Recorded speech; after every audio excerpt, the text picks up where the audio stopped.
जय हिंद दोस्तों। अभी हम लोग जो है कि देखेंगे कि बीपीएससी के संदर्भ में जो आपको न्यूज़ आई है कि आपको 67वीं पीटी की जो परीक्षा है बीपीएससी 67, ये परीक्षा आपको अब 17 अप्रैल को संभावित माना जा रहा है। आखिर ऑफिशियल साइट पर अभी इसको आना शेष है, अभी देखते हैं क्या होता है ऑफिशियल साइट पे, कब तक इसका न्यूज़ आता है। और आपको सीडीपीओ का जो एग्ज़ाम है वो एग्ज़ाम अब चला गया है, आपको 24 अप्रैल को होने की संभावना है। तो दोनों ही डेट जो है कि बढ़ चुके हैं। आपको पहले से तो इसका डेट बढ़ ही गया था 67वीं बीपीएससी का, तो अब इस तिथि पे सुनने को आ रहा है कि एग्ज़ाम होगा, ऐसी सूचना है। तो अभी जो है बच्चे सब परेशान हैं और बहुत सारे लोग फ़ोन कर रहे हैं, सर बीपीएससी 66 के संदर्भ में अपडेट की बात कर रहे थे कि बीपीएससी 66 सर रिजल्ट कब आएगा और इंटरव्यू की तैयारी कैसे करें। और बहुत सारे लोग न्यायिक सेवा के भी हैं, वो भी इंटरव्यू की तैयारी के संदर्भ में पूछ रहे थे। और ईएसआई का साक्षात्कार अभी होना है, तो अभी जो आपको सबसे चर्चित जो मुद्दा है उसके संदर्भ में चुनाव जो होने वाला है, क्या क्या प्रश्न पूछे जा सकते हैं इंटरव्यू में, इस संदर्भ में ही अभी बात करेंगे। तो देखिए अभी बहुत हॉट टॉपिक है और काफ़ी चर्चा में है। 5 राज्यों में चुनाव होना है और चुनाव आयोग के द्वारा ये कार्यक्रम घोषित किया गया है 2022 में ये चुनाव। और उत्तर प्रदेश में आप देखिएगा तो 403 सीट, पहले सीटों की संख्या जो आपको पूछी जा सकती है इंटरव्यू में, जो चुनाव हो रहे हैं उसमें सबसे बड़ा राज्य जो है उत्तर प्रदेश है और इसमें सीटों की संख्या कितनी है तो 403 है। और आपको कितने चरण में यूपी में चुनाव होंगे तो टोटल देख लीजिए 7 चरण में है। तो ये भी आपको पूछा जा सकता है, ये आपको पीटी में भी पूछा जा सकता है और आपको इंटरव्यू में भी पूछा जा सकता है ये फैक्ट। तो आप इसमें टोटल कितने चरण में यूपी में चुनाव हैं, 7 चरण में। गोवा में कितने सीटों पर चुनाव हो रहा है तो टोटल आपको 40 सीट पे चुनाव है। तो यहाँ विधानसभा के सीटों की संख्या भी आपको पूछी जा सकती है 40। और यहाँ चरण है 1 चरण, ठीक है, 1 चरण में चुनाव है।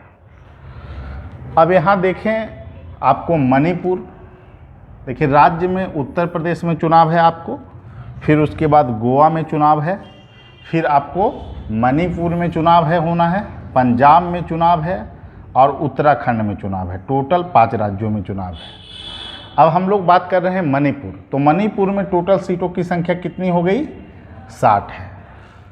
फिर आपको पंजाब में 117 सीटों पे चुनाव होना है, उत्तराखंड में 70 सीटों पे चुनाव होना है। देखिए दोस्तों, ये जो चुनाव है काफ़ी महत्वपूर्ण है और यूपी का चुनाव जो है कि देश के दिशा को भी निर्धारित करता है, देश के चुनाव का, और आगे क्या होगी उस पर भी जो है कि कयास लगाए जाते हैं। तो इस संदर्भ में आपको बहुत महत्वपूर्ण चीज़ें हैं इसमें।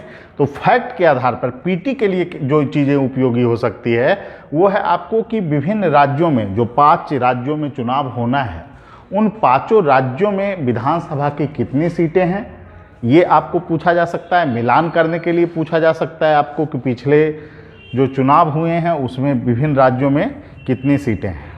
और एक प्रश्न आपको हो सकता है कि इसकी मतों की गणना कब की गई, तो आपको इन 5 राज्यों में मतों की गणना जो है 10 मार्च 2022 को होना है। तो ये सभी क्वेश्चन आपको पूछे जा सकते हैं, पीटी में फैक्ट के आधार पर भी पूछा जा सकता है। आपको इंटरव्यू में जो आगामी इंटरव्यू जो आने वाला है उसमें भी प्रश्न पूछे जा सकते हैं। देखिए दोस्तों, इंटरव्यू को लेकर जो भी चीज़ें हैं, सोशल इशू के जो मुद्दे हैं, उस पर पहले भी वीडियो हमारे चैनल पे पड़ा होगा। लगभग 6-7 दिनों से जो है कि वीडियो लगातार आ रहा है, तो उसका भी आप उपयोग कर सकते हैं इंटरव्यू की तैयारी के लिए।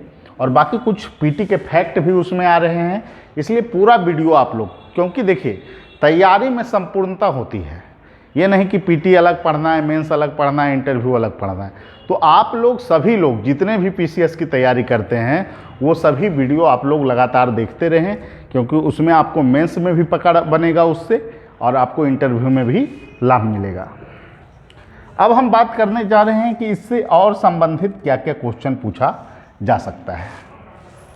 क्योंकि इंटरव्यू में चुनाव संबंधी और भी प्रश्न पूछे जाने की संभावना है, तो इसी संदर्भ में भी हम बात करेंगे। देखिए, चुनाव जो संपन्न हो रहा है, इसके संदर्भ में और जो प्रश्न आपको पूछे जा सकते हैं, उसमें सबसे पहला प्रश्न हो सकता है कि कोरोना काल में जो चुनाव कराए जा रहे हैं, क्या ये उचित हैं या नहीं है। ठीक है, ये क्वेश्चन अभी के इंटरव्यू के लिए बहुत महत्वपूर्ण है। तो आप बोलिएगा उचित हैं। अगर चुनाव हो चुका होगा तो आप बोलिएगा उचित थे। क्यों उचित थे? क्योंकि जो भी चुनाव संपन्न कराए गए उसके निर्धारक इकाई कौन है? इलेक्शन कमीशन है। ठीक है, इलेक्शन कमीशन ऑफ इंडिया के द्वारा चुनाव कराए गए, और ये चुनाव जो संपन्न कराए गए वो कोरोना प्रोटोकॉल को ध्यान में रखकर कराए गए। ठीक है, कोरोना प्रोटोकॉल को ध्यान में रखकर। ठीक है, ये बातें आपको बोलनी है कि कोरोना प्रोटोकॉल का जो गाइडलाइन था उसका पालन किया गया, और कोरोना को लेकर जो इस बार चीज़ें हैं वो कुछ चुनाव में अलग भी चीज़ें की जा रही है। तो इंटरव्यू में आपको इस संदर्भ में प्रश्न पूछा जा सकता है, पिछले चुनाव में क्या हो रहा था दोस्तों। पिछले बार भी कोरोना के अंतर्गत चुनाव हुए हैं, वेस्ट बंगाल के चुनाव कोरोना काल के दौरान हुए, तो उसमें जो कोरोना से पीड़ित व्यक्ति था, जिसको कोविड हो चुका था, वो मतदान पर जा सकता था वोट देने के लिए, मतदान बूथ पे। ठीक है, मतदान बूथ पे वो व्यक्ति जा सकता था, और वहाँ पर जो वो मत का प्रयोग करता, वो मत का प्रयोग करने के लिए उसको पीपी जो है कि आपको पीपीटी किट पहनकर वो चुनाव में वोट दे सकता था। ये सुविधा थी जिसको कोरोना हो चुका था उसको। लेकिन इस बार कुछ बदलाव किए गए हैं। ये बदलाव हैं क्या? अब वो व्यक्ति जिसको कोविड हो चुका है, कोरोना हो चुका है, कोरोना संक्रमण का कोई सर्टिफिकेट उसके पास है, कोई डॉक्टर उसको लिखित दिया है, तो ऐसे में उसके लिए अलग से व्यवस्था किया जाएगा, और उसका जो मतदान होगा वो बैलेट पेपर के जरिए कराया जाएगा। ये बहुत बड़ा परिवर्तन है, और इंटरव्यू में आपको प्रश्न पूछे जा सकते हैं, और ये फैक्ट जो है आपको पीटी के लिए भी महत्वपूर्ण है।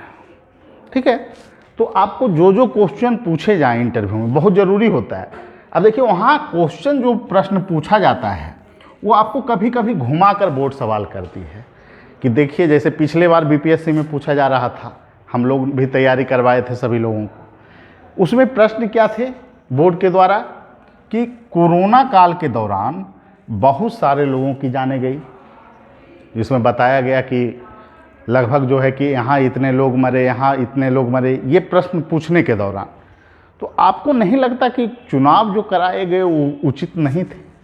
इस पर कुछ रोकना चाहिए था तत्काल प्रभाव से, बाद में चुनाव कराए जाते। तो जानबूझकर इमोशनल गेम वहाँ पे खेला जाता है, और जो बच्चे अगर उसमें फंसते हैं, जो बच्चे उसमें फंस जाते हैं उनको फिर नंबर फिर आपको 50% से भी कम चला जाएगा। तो यही है, एक प्रशासनिक गुण आप में होना चाहिए। ये नहीं कि आपको पूछा जा रहा है तो वहाँ प्रेशर क्रिएट आप खुद पे कर लें। तो आपको किस रूप में उत्तर देना है ये काफ़ी महत्वपूर्ण है। ठीक है, तो कभी भी आपको चुनाव के संदर्भ में पूछा जाए तो बिल्कुल समर्थन में आप बात कीजिए। आप बात कीजिए कोरोना के जो गाइडलाइन है उसको जो है कि ध्यान में रखते हुए जो है कि चुनाव संपन्न कराए गए हैं। उसमें ये भी आप बताइएगा, जहाँ पर जो है कि नेताओं के भाषण होते थे वहाँ पर भी कैंपेनिंग उस ढंग से किया जाता था, कोरोना प्रोटोकॉल के दूरी बनाकर लोग वहाँ पे रहते थे। मतदान के दौरान भी लोग जो है कि दूरी बनाकर वोट दिए। तो ये सभी चीज़ें, मास्क पहनना अनिवार्य था, सभी चीज़ों को आपको बताना होगा। और साथ में जो आपको ये वाला कि मतदान बूथ पे अभी इस बार नहीं जाना है, उनके लिए अलग से व्यवस्था है, और बैलेट पेपर के जरिए उनको वोट देने का अधिकार दिया गया है। तो यही चीज़ें हैं कि चुनाव से इस बार क्वेश्चन आएगा। और एक क्वेश्चन और भी पिछले बार पूछा गया, हो सकता है और भी पूछा जाए, नए बालों से भी पूछा जा सकता है कि आपको नहीं लगता कि ऑक्सीजन की कमी के वजह से बहुत सारे जाने गई हैं? तो इस चीज़ को आपको डायरेक्टली एक्सेप्ट नहीं करना है। ठीक है, आपको जवाब देना है कि सर बिल्कुल जाने गई है, लेकिन वो ऑक्सीजन के आपूर्ति के वजह से नहीं है। उसमें मुख्य जो वजह रही है, उपकरण के लेवल पे कमियां थी। जो ऑक्सीजन जिसमें भरे जाने चाहिए थे वो कंटेनर कम थे, और जिसके कारण क्या हुआ है, जाने गई है उसकी उपलब्धता को हम लोग सुनिश्चित नहीं कर पाए। देखिए, सरकार का जो जवाब है उसमें आप कैसे बचाव करते हैं, ये बहुत इम्पोर्टेंट है, क्योंकि आपको एक प्रशासक बनना है। आप में एक एबिलिटी होनी चाहिए कि जो सरकार के जो गाइडलाइन है, सरकार की जो बातें हैं, उसको आप कैसे बचाव करते हैं, कैसे उसका पालन करते हैं, कैसे उसको क्रियान्वित करते हैं। तो इन सभी पक्षों को आपको स्पष्ट रूप से वहाँ बतलाना होगा और आपको सही ढंग से जवाब देना होगा, तभी आप वहाँ बेहतर अंक पा सकते हैं दोस्तों। और आपको पता ही होगा कि हमारी संस्थान के द्वारा लगातार 64वीं बीपीएससी और 65वीं बीपीएससी दोनों में टॉप स्कोर जो आया है इंटरव्यू का, वो हमारी संस्थान के द्वारा ही आया है। और बहुत सारे बच्चे ईएसआई का भी हमारे यहाँ तैयारी कर रहे हैं, और बीपीएससी एग्रीकल्चर में 100% सफलता दर वाली एकमात्र संस्थान है रैंकर्स भी। तो ये सभी चीज़ें हैं, और बाकी मेंस की भी तैयारी हमारे यहाँ कराई जाती है, और सभी पक्षों पे हम लोग काम कर रहे हैं। और आप लोगों का जो प्यार मिल रहा है उसके लिए सभी को धन्यवाद। और अगर आपको ये वीडियो अच्छा लगता है तो आप इसे शेयर करें, सब्सक्राइब करें चैनल को। फिर मिलेंगे अगले वीडियो में। Thank you.